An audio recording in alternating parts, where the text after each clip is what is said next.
अगर इसे सबसे घिनौनी और ख़तरनाक लव स्टोरी कहा जाए तो कम नहीं होगा। घिनौनी इसलिए क्योंकि यहाँ पर एक बेटी ने अपने पिता की हत्या करवा दी, वो भी अपने प्रेमी के हाथों। इसके बाद उस प्रेमी ने अपनी ही प्रेमिका का वहीं पर रेप किया। यही नहीं, उसके साथ मारपीट भी की।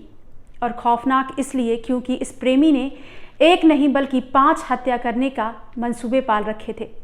अब तो आप समझ ही गए होंगे कि हम बात कर रहे हैं जबलपुर में हुए दोहरे हत्याकांड के बारे में, जहां पर 51 साल के राजकुमार विश्वकर्मा और 8 साल के तनिष्क की हत्या हुई थी।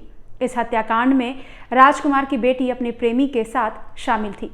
इसके बाद दोनों वहां से फरार हो गए, लेकिन आखिरकार 77 दिनों की लुका छुपी के बाद हरिद्वार पुलिस ने नाबालिग लड़की को गिरफ्तार कर लिया।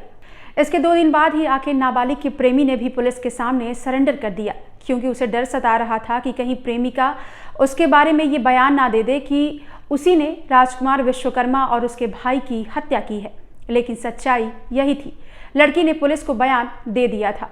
इसके बाद पुलिस जो आरोपी मुकुल है और जो नाबालिग लड़की है, दोनों को लेकर क्राइम सीन पर पहुंची और वहां पर पुलिस ने सीन को रिक्रिएट किया। इस दौरान मुकुल ने खुलासा किया कि उसने 14-15 मार्च के आधी रात को दबे पांव वो राजकुमार के घर पहुंचा था और इसी दौरान उसने राजकुमार की धारदार हथियार से गला काट कर उन्हें मौत के घाट उतार दिया। जब वो राजकुमार की हत्या कर रहा था, इस दौरान जो लड़की का भाई है उसने भी जो राजकुमार थे उनकी हत्या करते हुए मुकुल को देख लिया और वो ज़ोर ज़ोर से चीखने लग गया। इसके बाद मुकुल ने तनिष्क की भी हत्या कर दी। मुकुल ने अपने अपराधों को स्वीकार करते हुए पुलिस के सामने जो खुलासा किया, उसे सुनकर पुलिस के भी होश उड़ गए। मुकुल ने इसके बाद बताया कि उसने जो नाबालिग लड़की है उसका करीब 38 बार रेप किया है। नाबालिग लड़की ने भी इन खुलासों के बारे में अपनी स्वीकृति दी है और उसने बताया कि मुकुल ने उसके साथ रेप किया है। मुकुल ने पुलिस को बताया कि उसे जब भी मौका मिलता था उसने अपनी जो उसकी गर्लफ्रेंड थी उसका रेप किया। इस दौरान उसने कई बार उसके साथ मारपीट की और आखिरकार वो हरिद्वार का जो जिला अस्पताल है उसके बाहर लड़की को छोड़कर वहाँ से फरार हो गया।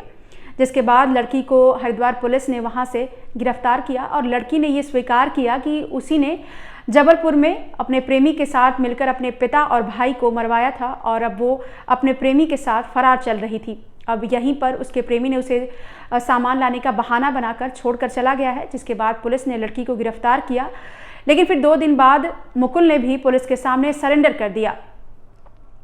आपको बता दें कि मुकुल और जो नाबालिग लड़की है, इन दोनों की प्यार की कहानी की शुरुआत हुई थी पिछले साल 2023 में, जब 2023 में राजकुमार विश्वकर्मा ने अपनी बेटी का जो प्रेमी है उसके खिलाफ रेप की धाराओं में केस दर्ज करवाया था, क्योंकि उसने नाबालिग के साथ रेप किया था। जिसके बाद पुलिस ने आरोपी को गिरफ्तार कर लिया और इसके बाद उसे जेल की सलाखों के पीछे जाना पड़ा। इसके बाद लड़की को राजकुमार ने अपने एक रिश्तेदार के घर इटारसी भेज दिया, लेकिन लड़की फिर भी मौज ऐप के जरिए अपने प्रेमी के संपर्क में बनी रही। और इधर राजकुमार को लग रहा था कि उसकी बेटी अपनी पढ़ाई पर ध्यान दे रही है, लेकिन बेटी अलग ही मंसूबे पाल कर बैठी थी।